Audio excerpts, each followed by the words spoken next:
Let's start question 3. Io, it's a satellite of Jupiter. It's kind of like a moon, orbits Jupiter.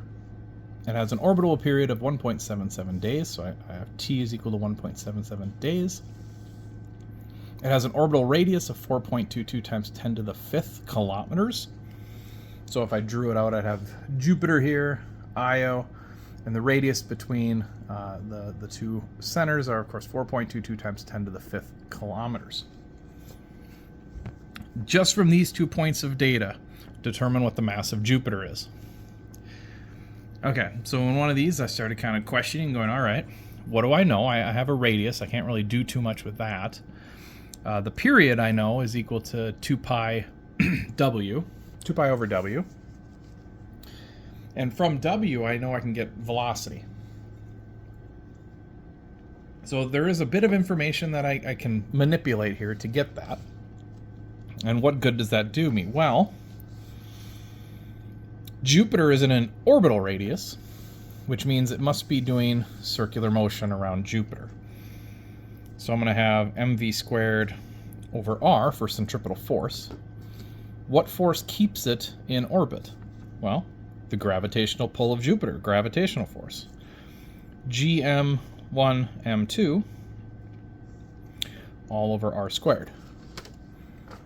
Okay, so if I look at the centripetal force, the object that's in centripetal motion is actually Io. This would be the mass of Io.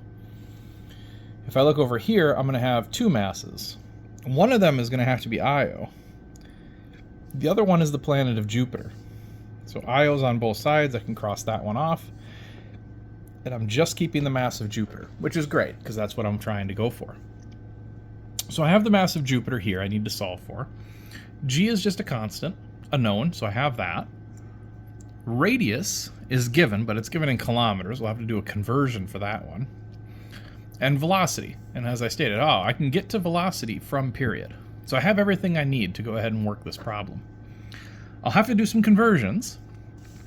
So let's start off with velocity, and we'll work to radius. There's one more cancellation I can do here. I guess they're both getting divided by r, so I can multiply both sides by r and at least get rid of one more of those, which is nice. That cleans it up now even more.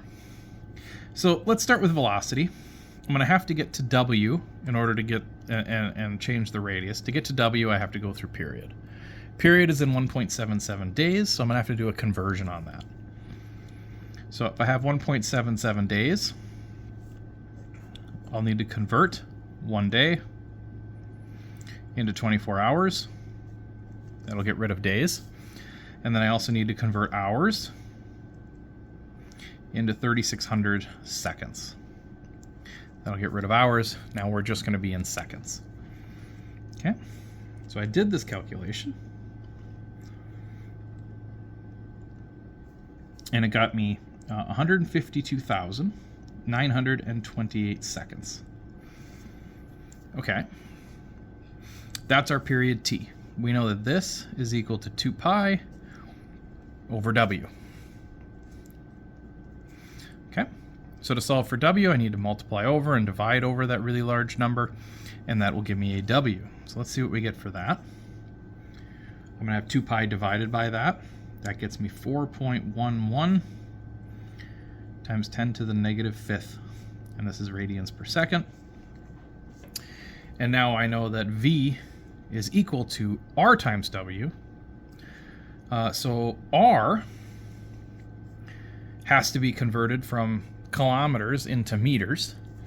So this is the same as 4.22 times 10 to the, now you'd normally multiply by 1,000, so we could add another 3 zeros to the power. You can also just manually add 3 more zeros, and that would be 4,220 times 10 to the 5th. That's the same.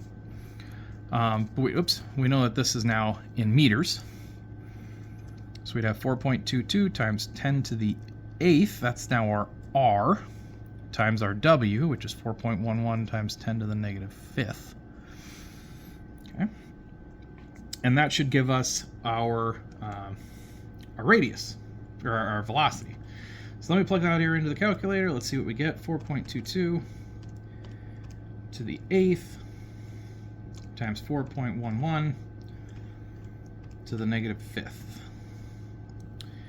And that means then our velocity is 904.2. Oops, did I mess that up? I did mess that up. Not yet. We're not quite there.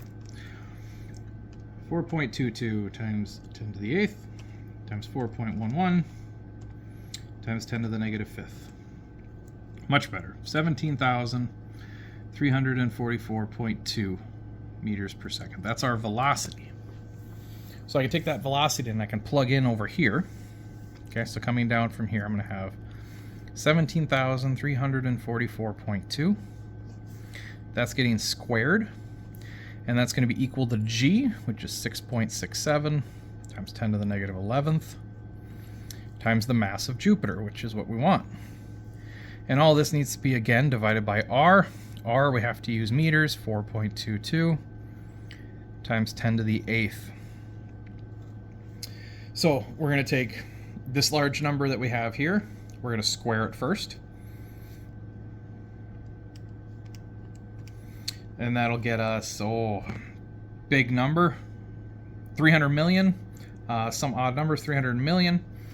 And then we're going to take and divide it here by this really small number. So let's go ahead and divide by 6.67 times 10 to the negative 11th, and that should just make it even bigger. Up. All right, I need this number multiplied by 4.22, 10 to the 8th, and then divide. So this squared multiplied by this should get you around 1.27 times 10 to the 17th. And then we're going to divide by that small number there, the 6.67, e to the negative 11. And that pushes it even further to 1.9 times 10 to the 27th kilograms. And that's a number you can look up.